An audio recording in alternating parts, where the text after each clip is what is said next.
Hadirin dimuliakan Allah Subhanahu wa taala. Sejenak kita merenung bahwa kita di dunia ini tidak akan lama. Semua manusia yang ada di dunia ini tidak akan bisa bertahan lama di dunia ini.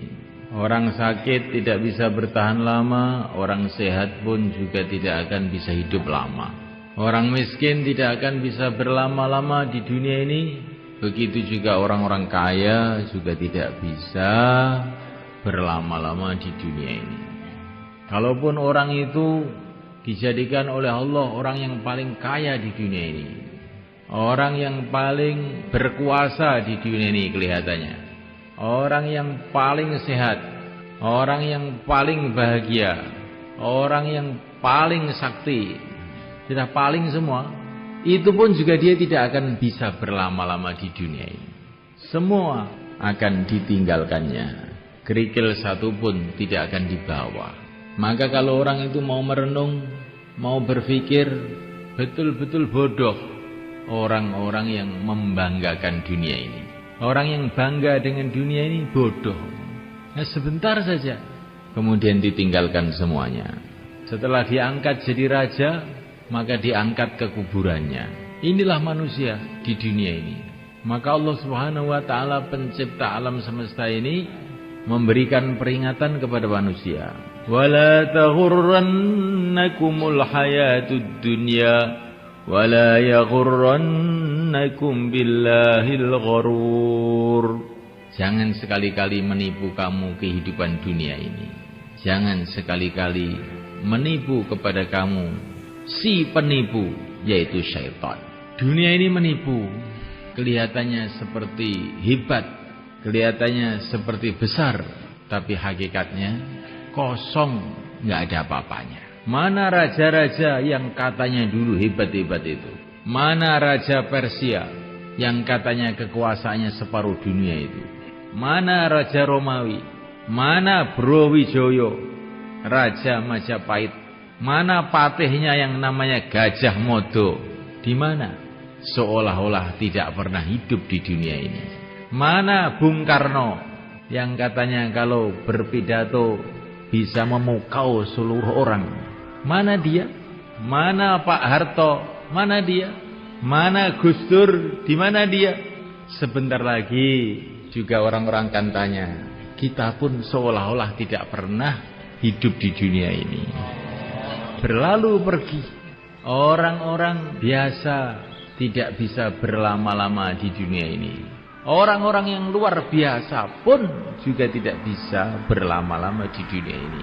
Sampai orang-orang suci, para nabi, para rasul alaihimussalatu wassalam pun juga tidak bisa lama di dunia ini. Karena apa? Karena memang manusia diciptakan oleh Allah bukan untuk dunia ini. Masalahnya ini, manusia diciptakan oleh Allah adalah untuk kehidupan akhirat yang selama-lamanya. Sedangkan dunia ini fungsinya adalah untuk ujian. Tabarakalladzi biyadihil mulku wa huwa ala kulli syai'in qadir. Alladzi khalaqal mauta wal hayata liyabluwakum ayyukum ahsanu amala. Wa huwal azizul ghafur. Kehidupan dunia ini Allah jadikan untuk ujian. Allah hendak menguji, ayyukum ahsanu amala, mana yang paling baik di antara kamu amalnya. Tapi kita harus paham, Allah menguji itu bukan karena Allah ingin tahu. Allah sudah tahu segala-galanya. Tetapi Allah itu menguji supaya kita ini loh tahu. Supaya kita tahu siapakah orang yang baik amalnya, siapa yang tidak baik amalnya. Supaya kita tahu siapa yang layak menjadi kekasih-kekasih Allah, masuk dalam surga Allah, dan siapa yang tidak. Dunia ini diberikan untuk menguji kita. Maka Nabiullah Sulaiman alaihissalam diberi oleh Allah kerajaan yang luar biasa. Kekuasaan yang luar biasa. Rakyatnya itu dari kalangan manusia, kalangan jin, bahkan binatang-binatang pun menjadi rakyatnya. Bagaimana kehebatan kerajaan Nabi Sulaiman. Tapi Nabi Sulaiman paham bahwa ini bukanlah satu kesuksesan. Ini ujian. Hadza min fadli rabbi liyabluwani aashkuru am akfur. Ini adalah anugerah Tuhanku karena hendak menguji. Tuhanku hendak menguji apakah saya syukur, apakah saya kufur. Di orang yang miskin itu juga diuji oleh Allah. Orang yang kaya itu juga diuji oleh Allah. Orang yang sakit itu diuji oleh Allah. Orang yang sehat itu pun diuji oleh Allah. Semua dalam ujian. Siapakah yang lulus? Orang yang dalam keadaan sakit, keadaan sehat, keadaan kaya, keadaan miskin, tetap istiqomah hatinya bergantung kepada Allah, istiqomah menjalankan perintah Allah, istiqomah menjauhi larangan Allah. Inilah orang yang sukses. Kalau orang kaya hatinya istiqomah bergantung pada Allah, amalannya istiqomah dalam syariat Allah, perintah-perintah Allah dikerjakan, larangan Allah ditinggalkan, maka dia lulus. Kalau orang miskin, mengkis-mengkis, sakit-sakitan, tapi hatinya senantiasa tawajuh pada Allah, amalannya mengikuti sunnah Rasulullah, seluruh larangan-larangan Allah ditinggalkan, ini orang sukses. Kemudian tidak lama dihantar menuju tempat balasan, tempat kemuliaan, yaitu surga Allah Subhanahu wa ta'ala. Semoga termasuk kita. Orang yang merasa sukses dengan dunia ini, sedangkan dia imannya lemah atau rusak, amalannya rusak, maka itu seperti anak kecil masuk ujian SD. Dalam ujian SD itu oleh gurunya, anak kecil tadi dikasih kursi yang bagus, dikasih susu, gurunya tersenyum-senyum, sehingga anak kecil tadi salah paham. Saya sudah sukses saya. Padahal waktu soal-soal ujian itu dikeluarkan, satu nomor pun nggak bisa jawab, nilainya 0. Terus dia pulang ke rumah, ditanya sama ibunya, bagaimana nak ujiannya? Alhamdulillah, sukses bu. Kamu kelihatannya nggak pernah belajar bisa sukses. Iya, saya ini memang orang sukses. Bagaimana ceritanya? Ceritakan sama ibu. Tadi kursinya empuk bu, dikasih susu sama Pak Guru, dan Pak Guru senyum-senyum saja. Teman-teman juga melihat saya semua tersenyum. Maka saya sukses. Bisa nggarap soal ujian atau tidak? Ya kalau itu nggak bisa bu, nggak bisa. Tapi saya tetap sukses.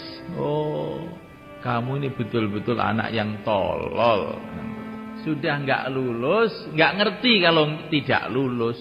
Itu bukan hanya tidak lulus, tolol kamu ini. Kelihatannya cerita ini lucu sekali. Sedangkan kebanyakan manusia itu nasibnya di dunia ini seperti itu. Pokoknya kalau sudah rumahnya bagus, mobilnya bagus, ya sudah sukses. Bagaimana Pak kamu? Alhamdulillah sudah sukses.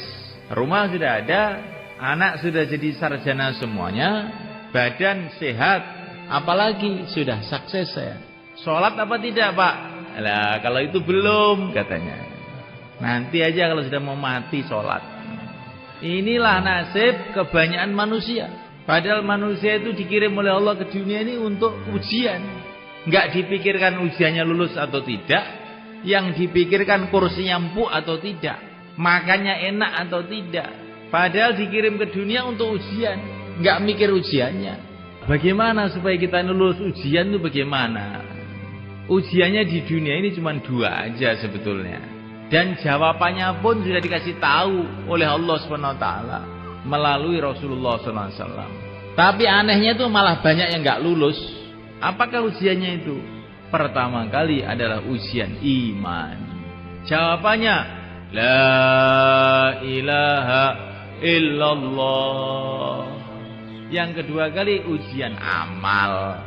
Jawabannya Muhammadur Rasulullah. Ini kalau sudah, ini kok mantep betul ya, sudah lulus masuk surga. Ya mudah aja loh Pak. Kok ya nggak pada bisa tuh, gimana tuh orang-orang itu? Nah iya. Nah, ini maksudnya bukanlah hanya sekedar ucapan, bagaimana la ilaha illallah itu tertanam dalam hati, merasuk dalam hati, menjadi darah daging kita. Keyakinan yang mantap bahwa yang berkuasa di alam semesta ini hanya Allah, sehingga yang pantas disembah hanya Allah. Makhluk tidak berkuasa, yang menciptakan makhluklah yang berkuasa. Raja-raja tidak berkuasa, yang menciptakan raja-raja itulah yang berkuasa. Negara-negara tidak berkuasa, presiden-presiden tidak berkuasa, yang menciptakan mereka lah yang berkuasa. La ilaha illallah. Yang kelihatannya dari makhluk, hakikatnya bukan dari makhluk. Yang kelihatannya dari makhluk, itu sebetulnya dari yang menciptakan makhluk. La ilaha illallah. Kullun min indillah. Semua dari Allah.